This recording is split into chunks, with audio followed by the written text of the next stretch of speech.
Bantuan langsung yang sasarannya PKL dan pemilik warung di Sumatera bagian selatan mulai disalurkan Kodam 2 Sriwijaya. Pangdam 2 Sriwijaya Majen TNI Agus Suhardi menerangkan, program tersebut dikeluarkan pemerintah melalui TNI untuk masyarakat pelaku usaha mikro yang belum mendapatkan bantuan produktif usaha mikro.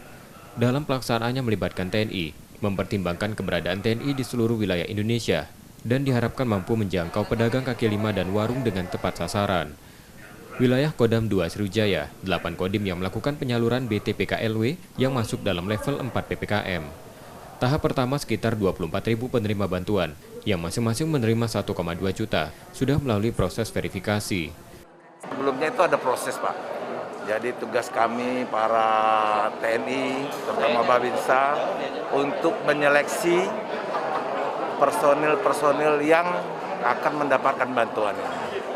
Ya tentunya adalah pedagang kaki lima sama warung-warung. Karena tujuan pemerintah adalah memulihkan perekonomian yang terdampak dari COVID-19. Begitu.